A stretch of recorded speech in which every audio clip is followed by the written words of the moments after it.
Hello, this is the Lunatic from the woods here, out in nature, just like God intended. Beautiful day. So I'm going to talk a little bit about spiritual practice that kind of like called to me. It's Zen Buddhism. It's basically like why it did. I was never into like super complicated meditations or anything like that. I was into just very simple meditations. Just, following your breath,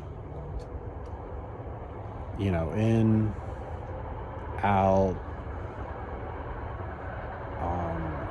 It's basically just the practice of learning about yourself and other people.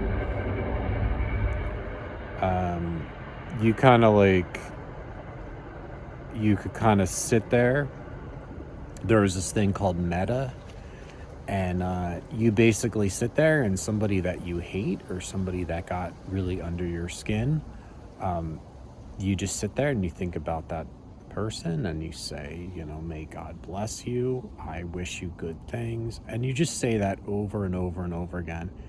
And it does help. I mean, it does help like for that grudge to go away. And then you practice like just paying attention of things. You just want to pay attention to things, just without any judgment. Just this is the way things are.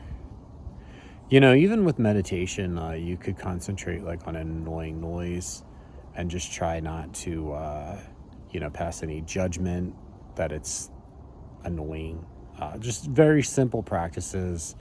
I went into a couple like super complicated meditations and stuff. It just wasn't for me. I like to keep it simple. I don't like all the complicated things, but they call it like optional suffering. So a lot of things like you're making up stories like, oh, poor me and stuff like that. Why is my life so hard? It kind of steers you away from that because that actually creates more suffering if you really think about it. And then we're always in this state of flux too. Kind of hits on that. So you meditate on impermanence. Just the fact that like everything is just constantly changing. Everything's constantly changing, constantly evolving. If you're in a really good state, you're probably going to fall into a bad state where you are, and then you're going to go back into a good state. So, I mean, it helps with that. Like, if you're going through, like, a really tough time, like, it helps deal with that a little more. It helps you be more compassionate of others. Like, maybe they're having a bad day or something, or, it kind of just veers your attention towards that. Not, this whole thing, like, this person's attacking me. I gotta go back after them and stuff like that. So yeah, mindfulness, you just practice,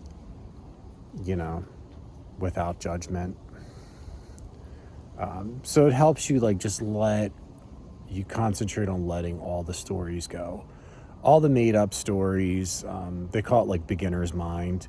They talk a little bit about beginner's mind and stuff like that. So that's kind of like where you want to get to. You don't want to be like an expert. You don't want to have all these preconceived notions. And then the more that like you start to realize the more you don't know.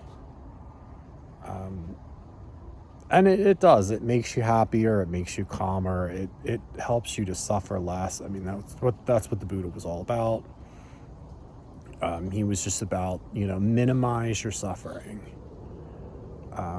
So yeah, that's pretty much all that I have. I mean, that's like the way I meditate though. I breathe. I follow my breath. It's just very simple. You're in the present moment, you're following your breath. I close my eyes. And that really works for me. But you just find what works for you. So yeah, I put a link to a cool Zen Buddhism journal. I actually made one up and put all kinds of Buddhist sayings and riddles. They actually have these riddles that they keep you thinking until like your mind gives up. Like, what is the sound of one hand clapping? Just stuff like that. And you're struggling to get like this answer, but there is no answer. It's just kind of like I always thought that was kind of funny. Those little riddles and stuff like that. So yeah, I hope you like this one. This is the Lunatic from the woods here, signing out. Like, comment, and subscribe. If you subscribe, get a cool picture of the sun here and coming up over the bay. And yeah, I hope you like that one. I'm out.